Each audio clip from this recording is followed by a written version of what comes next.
Balance sheet की मदों का समायोजन करना है। बैलेंस शीट की जो जो चीज़ें आती हैं ये सभी चीज़ें इनको पार्ट में कैपिटल में कहाँ लिखना है, रिवैल्यूएशन में कहाँ लिखना है, ये चीज़ें आपको अच्छे से आनी चाहिए।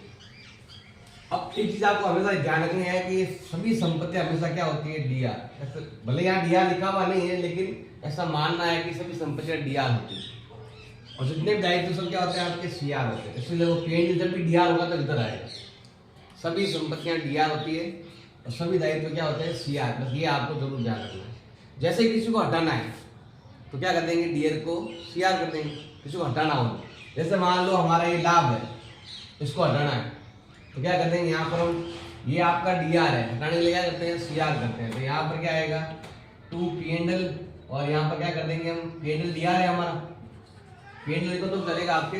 और ये कहाँ बटेगा, जो भी बैलेंस शीट में चीज होती है वो सब पुराने पार्ट में होती है तो पुराने अनुपात में बढ़ जाएगी। तो ये आ जाएगा आपके जो भी पुराने अनुपात है, मान लो ए है और बी है, पुराने पार्ट में बढ़ जाएगी। जितना रुपए है वो बांट दो।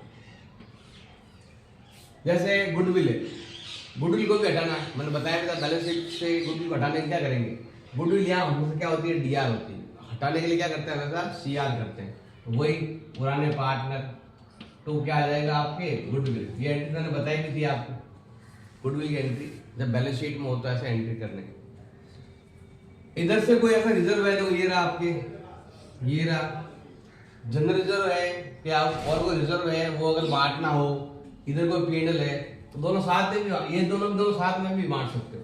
तो क्या आ जाएगा आपके, एक तो P&L, एक आपका जनरल रिजर्व, और वो दोनों कहां पर जाएंगे भाई, आपके ओल्ड पार्टनर में। कहां जाएंगे, ओल्ड पार्टनर में, ओल्ड रेशो में। क्योंकि जो भी लाभ होता है बैलेंस शीट के अंदर, जो भी चीज है सब पुराने पार्टनर, नया तो अभी आएगा। नीचे लाइन लिखी होती है, नीचे यहाँ पर पहले पॉइंट यही आता है, सी आया नया, इतना रुपए लेके आया, ऐसा कुछ लिखा हुआ आता है। तो बैलेंस शीट के अंदर जो भी है पुराने पार्टनर का पुराने पार्टनर जाएगा। तो वो हम यहाँ पर इसमें एंट्री कर देंगे।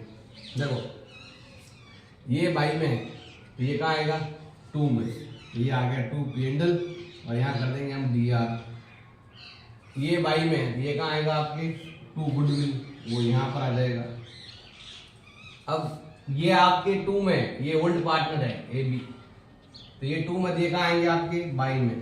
तो बाई में एक तो P&L वो सीआर वाला, और एक आपके क्या है, कोई रिजर्व है तो वो बांटना है, वो आपके यहाँ आ जाएगा। जिस पार्टनर में ए बी में ही आएगा, नए पार्टनर के अंदर नहीं आएगा, केवल आपके ओल्ड पार्टनर में आएगा, ओल्ड रेशो में आएगा। तो इनकी बात हम बता दीजिए, किसकी बात है, गुडविल की, रिजर्व की, P&L की, इनकी बात हमें बता दी कि कैसे आपको एडजस्टमेंट करना है। डीआर है तो हटाने के लिए सीआर कर देंगे, और सीआर है तो हटाने के लिए क्या कर देंगे हम, डीआर कर देंगे। ऐसा मानना है कि दायित्व सीआर है और ये आपका डीआर है। अब बाकी पॉइंट कैसे करना है आपको, ये जो कैपिटल होती है, ये वाली कैपिटल वो यहाँ आ जाएगी आपकी इधर, ये पहले लिखना, इससे भी पहले लिखना, ये वाला जो कैपिटल है वो यहाँ आ जाएगी। बाई बैलेंस बीडी करके यहाँ लिख देंगे, मतलब पूरे बैलेंस शीट को खाली करना है, वापस से नई बैलेंस शीट बनानी, वो बाद में बनाएंगे नई बैलेंस शीट। फिर क्रेडिटर के बारे में, क्रेडिटर के बारे में आ जाए कि मान लो कि 5000 क्रेडिटर हमें कम करने हैं। एक चीज आपको ध्यान रखना है कि दायित्वों में अगर कमी कर रहे हो, ऐसा मानना है कि ये आपका लॉस है और ये आपका फायदा है। अगर दायित्वों में कमी कर रहे हो तो आपको फायदा है, दायित्वों में कमी करते हो तो क्या होता है भाई, आपको फायदा ही होता है। और संपत्तियों में क्या कर रहे हो, आप वृद्धि कर रहे हो। इधर तो कर रहे हो वृद्धि और इधर कर रहे हो आप कमी।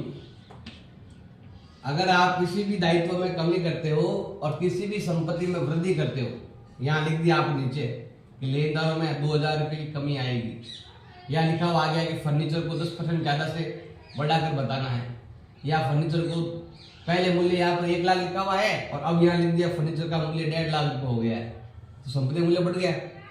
संपत्ति का मूल्य बढ़ता है और दायित्व का मूल्य घटता है, दोनों एक ही चीज है। दायित्व में कमी आई तो भी फायदा, फिर पहले आपसे कुछ लोग मांग रहे थे पैसे, अब दायित्व में कमी आ गई तो फायदा, दायित्व में कमी है तो भी फायदा है, और फर्नीचर में वृद्धि है तो फायदा है। तो ये दोनों क्या आएंगे आपके डीआर से।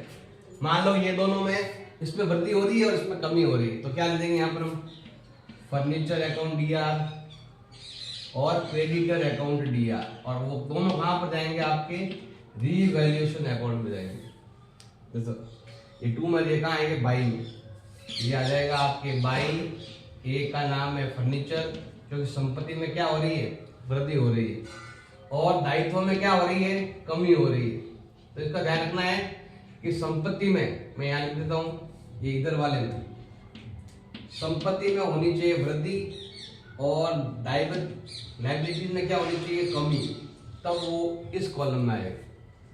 ये ध्यान रखना। अब अगर मान लो कहते हैं कि देनदारों पर आपको 10% की दर से आपको बेड डेस्क लगाना है, बेड डेस्क लगाना है, तो क्या करनी पड़ेगी, कमी करनी पड़ेगी। अगर इधर हो रही है कमी और इधर हो रही है आपके वृद्धि हो रही है, बाई चांस इधर वृद्धि हो रही है और इधर कमी हो रही है, तो उसका उल्टा एंट्री करेंगे। मतलब ऐसे रीवैल्यूएशन अकाउंट डेबिट टू, जैसे देनदारों में कमी है या फिर बिल पेएबल में वृद्धि है, इसमें तो हो रही है कमी और इसमें हो रही है आपके वृद्धि। जैसे ऐसा मान ली देनदार में कमी हो गई, आपका नुकसान हो गया, ऐसे मतलब ऐसा मानना है डेबिट में, इस तरीके से सब अपने अपने हिसाब से मानना है, ऐसा होता है। वैसे देनदारों में कमी तो पैसा चुकाने से ही होती है, तो आपके ऊपर वो लोड कम हो जाता है। तो देखो ये बाई में देखा आएगा आपके 2 में, तो यहाँ आएगा 2 डेटर और यहाँ क्या आ जाएगा आपके बिल पेएबल।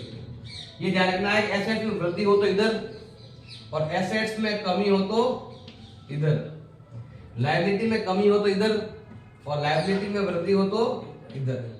चार में से कोई एक याद कर लो, कोई एक याद कर लो। जैसे मुझे केवल ये याद कर लिया, एसेट्स में वृद्धि इधर लिखना है, तो बाकी सब उल्टा है। एसेट्स वृद्धि है इधर, कमी इधर। लायबिलिटी उसका उल्टा चलता है, लायबिलिटी में अगर वृद्धि हो रही है तो इधर है, कमी हो रही है तो इधर। अब जो अंतर रहेगा ना, इन दोनों का अंतर, सीआर कितना किया, डीआर कितना किया, वो जाएगा आपके पार्टनर कैपिटल में। कहा जाएगा भाई, पार्टनर कैपिटल में जाएगा। अब कमी भी हो सकती है और वृद्धि भी हो सकती है। इधर जोड़ ज्यादा है तो ये आएगा इधर, इधर जोड़ ज्यादा है तो इधर आ जाएगा, दोनों में से कोई भी। रिजर्व का भी आपको ध्यान रखना, मैंने बता दिया है कि ये आपको सीआर मानना है। इनको हटाने के लिए सीआर को हम क्या कर देंगे, डीआर कर देंगे। और ये दोनों पॉइंट जो आपके डीआर है, इनको हटाना है तो क्या करना पड़ेगा भाई, आपको सीआर करना पड़ेगा और डीआर में सामने के नाम आ जाएंगे। तो रिजर्व का मैंने बता दिया, संपत्तियों के बारे में मैंने बता दिया है कैसे आपको एडजस्ट करना है। इस तरीके से क्वेश्चन पूरा करोगे तब आपका आंसर मिलेगा। जनरल एंट्री देखा देखी कर सकते हो कि ये बाई में है, ये 2 में लिख दिया, ये बाई में, ये 2 में लिख दिया, ऐसा। जनरल एंट्री करना इजी है। ये अकाउंट बनाना कौन सा कहां पर आएगा ये ध्यान होना चाहिए।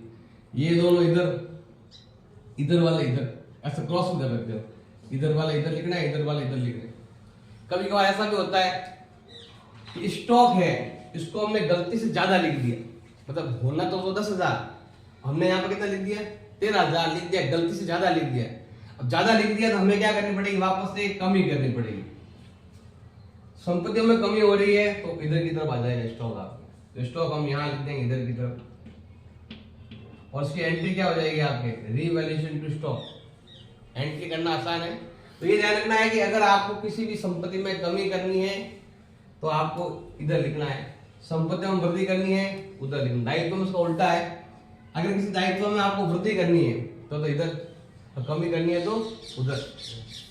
ये आपको थोड़ा याद करना पड़ेगा। याद अगर करने की ट्रिक है, सिंपल ट्रिक है कि ऐसा अपने माइंड में मान लेना है कि संपत्ति आपका फायदे की चीज है और दायित्व आपके घाटे की चीज है।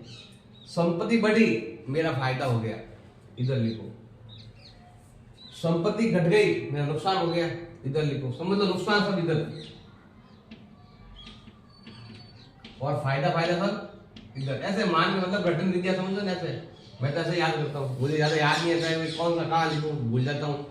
संपत्ति थी यहाँ पर 1 लाख, इसने बोला कि डैड यहाँ नीचे लाइन आएगी, बैलेंस शीट के नीचे लिखा आएगा संपत्ति का मूल्य 1,30,000 कर दिया, 30 बढ़ा दिया तो हमारे फायदा हो गया, इधर लॉस हो गया तो इधर। कोई भी ऐसा मानना है कि दायित्व में वृद्धि हो रही है, मतलब पहले लोग 5,000 मांगते हैं, अब लोग 10,000 मांग रहे हैं, तो दायित्व में क्या हो रही है, वृद्धि हो रही है, हमारा लॉस हो गया, तो इधर ऐसे मान कर चलना। ये फायदा लॉस करके चलोगे तो कुछ चीजें याद करने की जरूरत नहीं पड़ेगी। और अगर आपने इनको लिख दिया है तो लिखने के बाद जनरल एंट्री करना कितना आसान है। आप चाहो तो पहले अकाउंट बना लो, बाद में जनरल एंट्री कर लो, या पहले जनरल एंट्री कर लो, जैसे मैंने बताया यहाँ पर आपको कि जनरल एंट्री कैसे करते हैं। एक जनरल एंट्री आ जाए तो वो भी कर सकते हो। तो कौन सा कहाँ पर आएगा, P&L, रिवैल्यूएशन, एक आता है आपके केस का अकाउंट, और लास्ट में आता है वापस से आपके बैलेंस शीट का अकाउंट। बैलेंस वापस बनाएंगे नई बैलेंस शीट। ये तो है पुरानों की बैलेंस शीट है। अब नई बैलेंस शीट कैसे, जैसे यहाँ पर फर्नीचर 1 लाख का है, इसने बोला 31 करो, तो हम 30 का यहाँ एडजस्ट कर देंगे और नई बैलेंस में लिखेंगे यहाँ पर फर्नीचर 1,30,000। जैसे किसी दायित्व में मान लो यहाँ पर कमी करनी है, आपके यहाँ पर 50,000 रुपए है, इसने बोला 10% की कमी करो, 5,000 कम कर दिए, तो यहाँ तो 50 लिखे जाएंगे, 5,000 के हमें यहाँ पर एडजस्टमेंट ही करना है इसके अंदर। और फिर यहाँ पर नए अकाउंट के अंदर नई बैलेंस शीट में हमें लिखना है देनदार 45,000 रुपए। स्टॉक के बारे में बताया था मैंने, अभी कमी की थी, स्टॉक को कम करके यहाँ पर नया लिखना है। केस अकाउंट, केस में देखो सी की कैपिटल आएगी, सी गुडविल लेके आएगा, कोई गुडविल पैसा निकाल लेगा, उन सबका एडजस्टमेंट इसके अंदर करेंगे। पैसा आया cash account DR to seize capital and goodwill, ये आ जाएगा सी कैपिटल टू गुडविल। अब वो पैसा निकाल रहे हैं ए और बी, तो बाई ए बाई बी लिख देंगे यहाँ पर, जो पैसा निकाल रहे हैं वो आ जाएगा यहाँ पर। तो आपको केस अकाउंट बनाकर केस का बैलेंस कितना है, इधर भी केस आएगा, केस या बैंक जो भी हो चलेगा आपके। तो इधर मान लो बैंक अकाउंट है या केस अकाउंट है, तो यहाँ आ गया केस, तो यहाँ पर हमें क्या करना पड़ेगा, ये नया बैलेंस यहाँ से निकालना पड़ेगा। इधर का आएगा आपके बैलेंस BD और इधर आएगा आपके बैलेंस CD, और जो CD वाला बैलेंस है ना वो आपको यहाँ लिखना पड़ेगा कि मेरा केस अब कितना बैलेंस है। तो ये आपको अकाउंट बनाने पड़ेंगे 1, 2, 3 और 4 अकाउंट।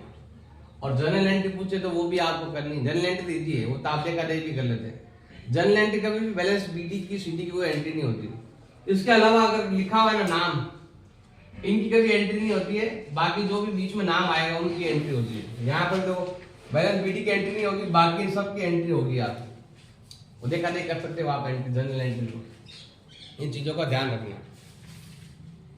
तो क्वेश्चन नंबर 27 देखो क्या लिखा हुआ है। 27 में आपने दिया हुआ 2 पार्टनर है, एक का नाम है A और एक का नाम है B, दोनों का लाभ अनुपात दे रखा आपके 2:1। बैलेंस शीट दे रखी है आपके, सबके बारे में दिया हुआ है, कौन कितना है वो दे रखा है। इसमें बोला है कि नया कौन आया है सी कितने रुपए लेके आया 1 लाख रुपए, और गुडविल कितना दे रखा है 60,000 रुपए। प्लांट अंदर तो दे रखा है 1 लाख का, और इसने बोला कि 1,20,000 का करना है, मतलब संपत्ति में क्या करनी है आपको, वृद्धि करनी है। बिल्डिंग में भी आपको वृद्धि करनी 10% की। फिर आपको स्टॉक गलती से ज्यादा लिख दिया 4,000, वापस क्या करना पड़ेगा आपको, कम करना पड़ेगा। डेटर पर आपको प्रोविजन बनाना है 5% का, और क्रेडिटर 1,000 रुपए कोई लेनदार है जो अभी तक हमने लिखा नहीं गलती से, तो वो अब लिखना पड़ेगा आपको। मतलब कोई लेनदार है, पैसे मांगने वाला है, हमने लिखना, हमें भूल गए हम लिखना, तो किसी ने बता दिया कि भाई मैं भी पैसे मांग रहा हूँ, तो मतलब वो गैर अभिलिखित, मतलब अभी तक लिखा नहीं। ये बता अभी लिखा हुआ, ये गैर अभिलिखित मतलब लिखा हुआ नहीं। हमें जनरल एंट्री करनी है और रिवैल्यूएशन बैलेंस शीट बनाना है। पहले आपको तो सबसे बढ़िया जनरल एंट्री कर लो। तो कैसे जनरल एंट्री, सिंपल देखो, पहले इनकी एंट्री कर लो। सी जो नया आया है तो क्या है, देखो केस लेके आया, तो एंट्री क्या हो जाएगी, cash account DR to seize capital to goodwill. कितना लेके आया 1 लाख रुपए वो कैपिटल के रूप में लाया, 60,000 वो गुडविल के रूप में लाया, टोटल हो गए 1,60,000। इस 60,000 को हम क्या करेंगे, ओल्ड पार्टनर में बांटेंगे त्याग के अनुपात में। अब किसने कितना त्याग किया कुछ भी दिया हुआ नहीं है, तो पुराना अनुपात ही त्याग का अनुपात रहेगा। तो हम क्या करेंगे, इस गुडविल को बांट देंगे हम A में और B में, A कैपिटल B कैपिटल। इस 60,000 को बांट देंगे हम, 60,000 में 3 का भाग दो, कितनी बार जाएगा, 2 बार जाएगा, तो 2 दूनी 4 और 2 एकम 2। तो ये हो गया अभी आपके, इसका कंप्लीट हो गया एंट्री। अब आते हैं यहाँ पर प्लांट पे। देखो प्लांट पहले 1 लाख था, 1,20 हो गया, वृद्धि हो गई, तो इसको क्या करेंगे हम, DR करेंगे। यहाँ पर करेंगे हम प्लांट अकाउंट DR। अब प्लांट हर एक का बार एक साथ ही, तो सभी प्लांट कितना बढ़ रहा है, 1 लाख था 1,20 हो गया, कितना बढ़ रहा है 20,000। और कोई चीज वृद्धि हो रही है वो भी लिख देंगे। बिल्डिंग देखो ये 1.5 लाख है, 10% वृद्धि होगी तो इसको भी लिखेंगे हम। तो यहाँ लिख देंगे हम बिल्डिंग अकाउंट DR, वो हो गया है आपके 15,000। और क्या चीज बढ़ रही है भाई, स्टॉक में कमी हो रही है तो वो तो आपके 2 में जाएगा। देनदारों में भी कमी हो रही है वो भी 2 में जाएगा। लेनदारों में वृद्धि हो रही है वो भी 2 में जाएगी। 2 ही है पॉइंट। तो हम यहाँ लिखेंगे टू रीवैल्यूएशन, कितना हो गया 35,000। अब कमी 3 चीजें हो, देखो एक तो आपका दायित्व बढ़ रहा है और एक आपका स्टॉक और डेटर घट रहा है। संपत्तियों में कमी है और दायित्व में वृद्धि है। तो ये आपके क्या ऐसा आएगा आपके रीवैल्यूएशन अकाउंट DR 2। एक तो आएगा स्टॉक, एक आएगा आपके देनदारों में कमी, एक आएगा आपके दायित्वों में वृद्धि। स्टॉक देखो कितना 4,000 गलती से अधिक लिख दिया तो नुकसान हो गया आपका, कम करना पड़ेगा।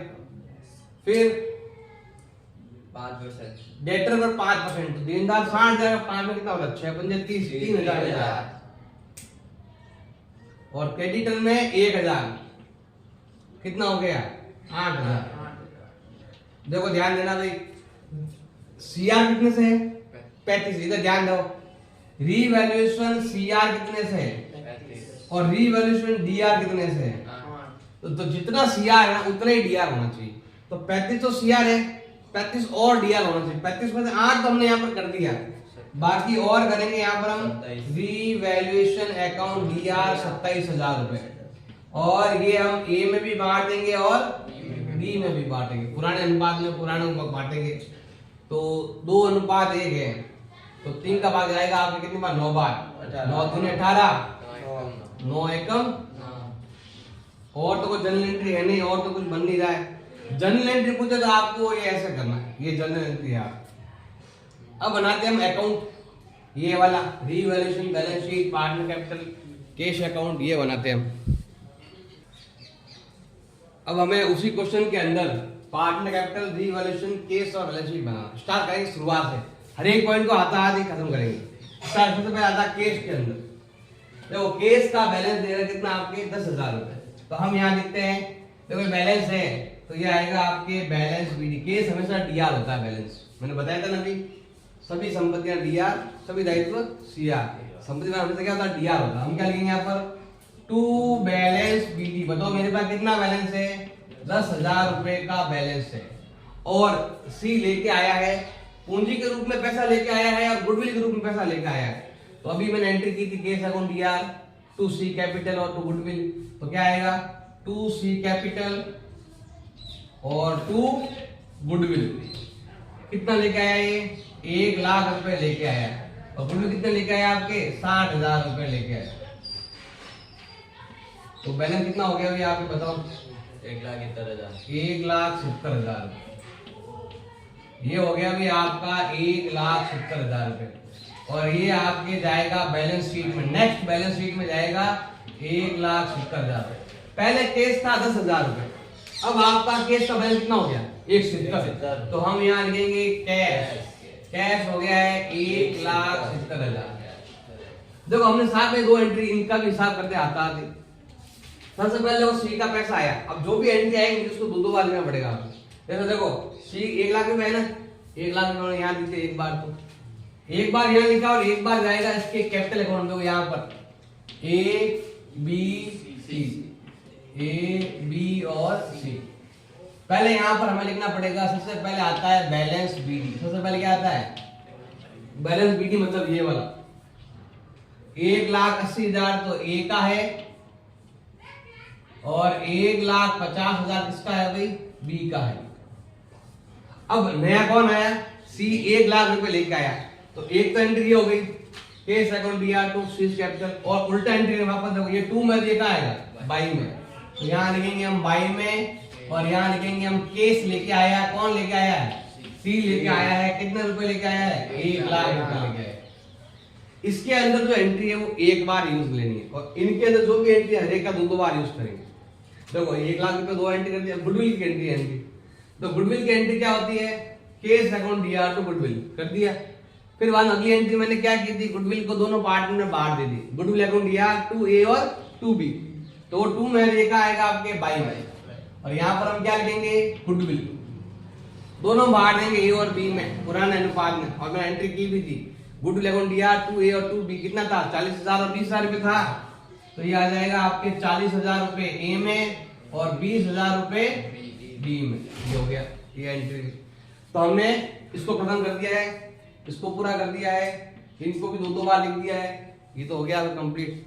अब आता है बैंक में, बैंक का यहाँ पर कहीं पर भी कुछ भी दिया हुआ नहीं है, तो वापस से बैंक बैलेंस शीट में वापस वही जगह जाएगा और वही अमाउंट के साथ 40,000 रुपए,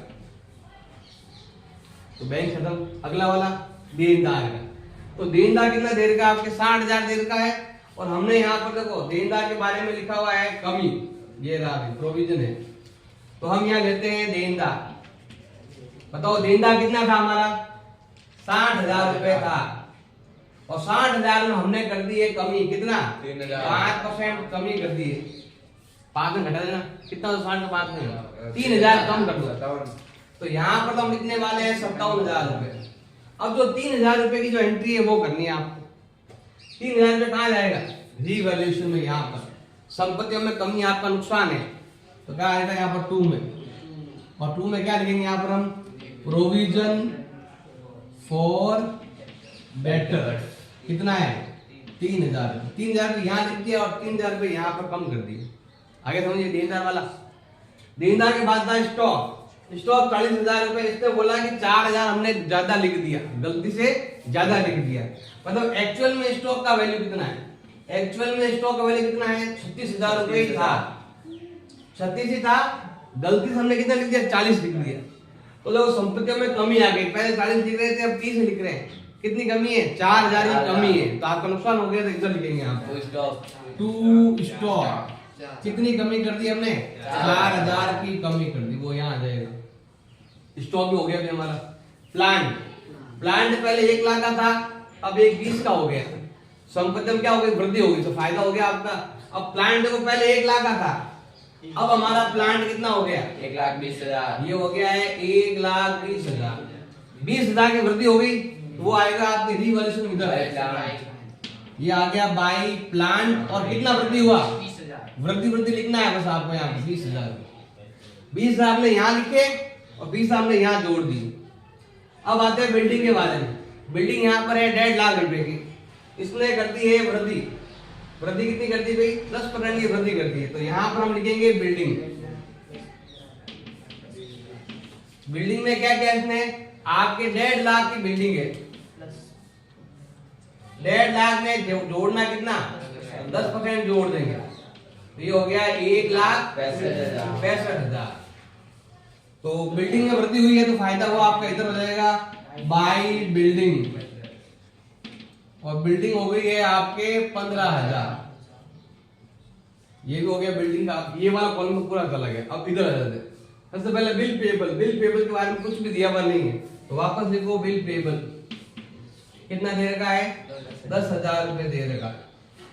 क्रेडिटर के बारे में दिया हुआ है कि क्रेडिटर 1,000 रुपए गैर अभी लिखी, मतलब लिखे नहीं, मतलब हमने उसकी एंट्री नहीं की और एक आ गया कि मैं पैसे मांग रहा हूँ कि अभी तुम्हारी एंट्री नहीं, लॉक कर देते एंट्री, तो 1,000 रुपए क्रेडिटर की एंट्री कर देगा तो जोड़ तो बढ़ जाएगा क्रेडिटर, तो ये है भाई आपका क्रेडिटर। पहले कितना था 58,000 रुपए, 1,000 बढ़ गया, हाँ 58,000 रुपए प्लस 1,000 रुपए, तो ये हो गया भाई आपके 59,000। दो दायित्व में वृद्धि हुई है, नुकसान हो गया आपका, इधर आएगा आपको टू क्रेडिटर, कितना है 1,000 रुपए की वृद्धि है, दायित्व में वृद्धि, नुकसान हो गया अभी आपका। अगला है आउटस्टैंडिंग के बारे में कुछ भी दिया हुआ नहीं है, तो वापस लिखो आउटस्टैंडिंग एक्सपेंसेस, कितना दे देगा भाई आपके 2,000 रुपए, ये हो गया 2,000 रुपए, कहीं कुछ करने की जरूरत नहीं है। कैपिटल हमने लिख दी, तो ये वैल्यू होगी पूरी। अब यहाँ पर कोई बच गया तो लिखो, कैपिटल लिख दिया 2 बार, गुडविल आके 2 बार, इसको भी लिख दिया, इसको भी लिख दिया, ये भी आ गया, सब आ गया। तो सबसे पहले अकाउंट बंद करेंगे ये बात, बताओ जोड़ ज्यादा किधर है, इधर जोड़ ज्यादा है 35,000, इधर भी कर देंगे 35,000, हमने जनरल एंट्री की थी 35 में से 8 गए, 27,000 रुपए। 27,000 रुपए कहाँ जाएंगे? पार्टनर कैपिटल अकाउंट में जाएंगे, ए में और बी में, 2:1 में। 18,9 अभी करवाया था, धन गिनती करवाई थी, 18,000 और ये आपका 2 में, तो ये जाएगा बाई में। इधर हम लिखेंगे रीवैल्यूएशन, 18,000 इसमें और 9,000 इसमें। बस अब जो बच गया है वो जाएगा आपके बैलेंस शीट में, तो ये आएगा आपके बैलेंस सीडी। तो जोड़ो कितना होता है? ये तो होता है 1 लाख, 1,70 और 9, 1,79, और ये वाला 1 लाख, 2,20,000, 2,20 और 18, 2,38, और ये तीनों के तीनों बैलेंस कहाँ जाएंगे भाई? आपके बैलेंस शीट में। तो ये तो हो गया आपके 2,38,000 और 1,79,000 और 1 लाख। अब ये आपका आया बैलेंस शीट में, यहाँ पर पार्टनर कैपिटल ए, बी और सी। कितना देर का भाई आपके? ये लिख देता हूँ 2 लाख, अच्छा अंदर लिख देना, अंदर लिख कर जोड़कर बाहर लिख देना, 2,38, 1,79 और 1 लाख। इतना सब करने के बाद अगर इन दोनों की जोड़ बिल्कुल बराबर आती है, बिल्कुल सेम आती है ना, तो काम खत्म। इन दोनों से जोड़ लेना, दोनों जोड़ के आएगी आपके एकदम बराबर आएगी, बराबर आ गया, खत्म सवाल। ऐसा करना है आपको, हर एक पॉइंट को ऐसे लिखना है। क्वेश्चन नंबर दे रखा है 28। दो पार्टनर है, नीला और मीना, दो पार्टनर है, दोनों का लाभ अनुपात है 5:3, और बैलेंस शीट के अंदर या पुस्तकों के अंदर जो भी एक ही बात है, पुस्तकों में लिखा हुआ है मतलब बैलेंस शीट में लिखा हुआ है। बैलेंस शीट में है कि जनरल 16,000 है और पीएनएल का सीआर बैलेंस है 24,000 रुपए है, और न्यू पार्टनर आया है ओम। तो जो भी आपका रिजर्व है, पीएनएल है, वो पुराने पार्टनर पुराने अनुपात में ले जाएंगे। अब यहाँ पर तो नया अनुपात दे रखा है, कोई काम का नहीं, क्योंकि ये गुडविल का अमाउंट तो है नहीं जो बांटना है, ये हमारी बैलेंस शीट का अमाउंट है। बैलेंस शीट में जो भी चीज होती है ना, वो सब हमेशा पुराने पार्टनर की होती है, तो पुराने रेशो में बढ़ जाएगी। और बताया हुआ है इसको हमेशा क्या मानना है? सीआर मानना है। ऐसे सीआर लिखा हुआ है, इसको अगर सीआर मानेंगे तो अगर बांटना तो क्या करना पड़ेगा? इनको डीआर करना पड़ेगा। तो क्या आ जाएगा आपके? जनरल रिजर्व अकाउंट डीआर, फिर आपका आ जाएगा P and L account DR. To old partner में बांट देंगे, एक का नाम है लीला कैपिटल और एक का नाम है मीना कैपिटल, दोनों में बांट देंगे। और ये पुरानी चीजें, बैलेंस शीट जो भी होता है पुराना पार्टनर का ही होता है, नया कुछ होता ही नहीं। नया तो केवल गुड्डू लेके आता है, वही बांटते हैं त्याग के अनुपात में, ऐसा कुछ है नहीं बाकी इसके अलावा। तो हम क्या करेंगे यहाँ पर? बताओ रिजल्ट कितना दे रखा है? 16,000 रुपए दे रखा है, और पेन कितना दे रखा है? 24,000 रुपए दे रखा है। टोटल कितना हो गया भाई आपके? 40,000 रुपए। इस 40 को लीला और मीना में बांटेंगे 5:3 में, और 5 और 3 होता है 8, 8 का भाग यहाँ पर जाता है आपके 5 बार, तो 5 × 5 25, और 5 × 3 15,000। तो ये जो रिजर्व पेंडल है ना, वो ऐसे बांट देना है। इधर वाली चीज जब भी बांटोगे ये सीआर पक्ष है, अगर इसको हटाना है तो सीआर से हमें क्या करना पड़ता है? डीआर करना पड़ता है। उधर का कोई होता तो हम क्या करते? डीआर से सीआर कर देते, और सीआर होता तो डीआर कर दो। ये अगर हटाना है तो इस चीज का ध्यान रखना है। दो पार्टनर है, एक का नाम है अमित और एक का नाम है विनय, दोनों का लाभ अनुपात देगा 3:1, और नया पार्टनर आ रहा रंजन। जब रंजन आया तो उस समय आपके पीएनएल का डीआर बैलेंस था, पिछले वाले क्वेश्चन में आपके सीआर बैलेंस था। अब आपके कौन सा बैलेंस है? डीआर बैलेंस है। डीआर बैलेंस को हटाना है तो हमें इसको क्या करना पड़ेगा? सीआर करना पड़ेगा। तो हम क्या करेंगे? पीएनएल को यहाँ पर कर देंगे सीआर, तो 2 पीएनएल, तो कितना रुपए है? 40,000 रुपए है। अब 40 को बांटेंगे, ये पुराना है, बैलेंस शीट का जो भी होता है वो हमेशा पुराने पार्ट में बढ़ता है, पुराने अनुपात में 3:1 में, तो 3:1 में बांट देंगे।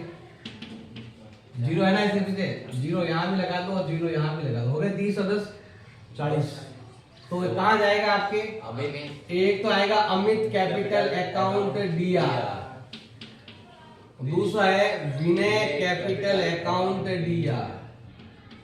2 पेन 2 पेन आगे अभी आप कितना है 30,000 30,000 और 10,000 10,000। ये हो गया अभी आपके 40,000। इस प्रकार से वैसे एंट्री करेंगे।